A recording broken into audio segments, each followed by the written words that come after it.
রোজা রেখেই দিনভর রাজপথে ক্ষোভ বিক্ষোভে ফুঁসে উঠেছে এই মুসলিমরা। আর জলকামান ও লাঠি নিয়ে এই রোজাদারদের উপরই ঝাঁপিয়ে পড়েছে পুলিশ ও নিরাপত্তাকর্মী। কেবল নয়াদিল্লি, কেরালা, চেন্নাই ও আসাম নয়, গোটা ভারতই এখন উত্তাল হয়ে উঠেছে মোদী সরকারের বিতর্কিত মুসলিম খেদাও আন্দোলনের প্রতিবাদে। রমজান মাসে শয়তান বন্দী থাকলেও ইন্ডিয়ার কিছু শয়তান তারা কিন্তু বন্দী নেই, তারা মুসলিম নিধনে আবার মুসলমানদের উপর ঝাঁপিয়ে পড়েছে। বিশেষ করে ইন্ডিয়াতে তারাবি নামাজ পড়ারত অবস্থায় এক মুসল্লিকে লাথি মেরেছিল ইন্ডিয়ার এক পুলিশ। বিষয়টা ভাইরাল হয়ে যাওয়ার পরে বাংলাদেশের অনেক মানুষ রাজনৈতিক অনেক ইস্যু এবং সেই ইস্যুগুলোকে কেন্দ্র করে ইন্ডিয়ান সমস্ত পণ্যগুলোকে বয়কট করতে শুরু করেছিল বাংলাদেশ।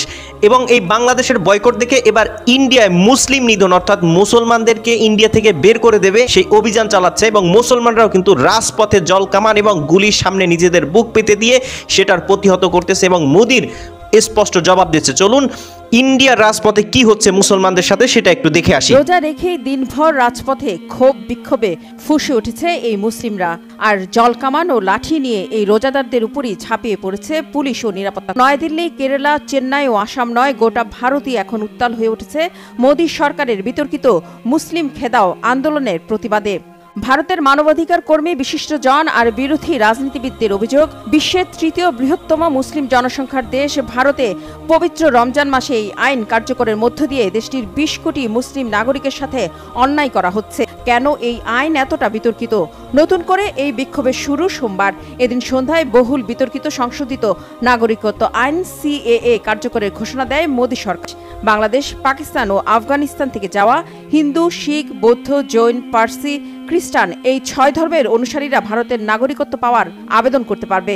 তবে এই আইনে নাগরিকত্ব পাবে না কেবল মুসলিমরা। আর তাই সিএএ কার্যকরের ঘোষণায় মুসলমানদের মধ্যে ছড়িয়ে পড়েছে ভারত থেকে বের করে দেওয়া আর নির্যাতন নিপীড়নের আতঙ্ক। ভারতের মুসলিমদের অভিযোগ, ধর্মের ভিত্তিতে রাষ্ট্র তৈরির নীলনকশা বাস্তবায়নের মধ্য দিয়ে দেশটি থেকে মুসলমানদের বিতাড়িত করতে বা বের করে দিতে চায় হিন্দুত্ববাদী মোদী সরকার। একটি জিনিস খুব স্পষ্ট, নাগরিকত্ব সংশোধনী আইন সাম্প্রদায়িক, অসাংবিধানিক, আদিবাসী বিরোধী, উত্তর পূর্ব বিরোধী এবং আসাম চুক্তি লঙ্ঘন। আঘাতটা যখন একটা মুসলমানের ইমানের উপর আসে তখন তিনি তার সর্বোচ্চটা দিয়েই তার প্রতিহত করবে, আর সেটাই দেখিয়ে দিচ্ছে ইন্ডিয়ার মুসলমানরা। আপনি এটাকে পুরোপুরি সমর্থন করেন কিনা কমেন্ট সেকশনে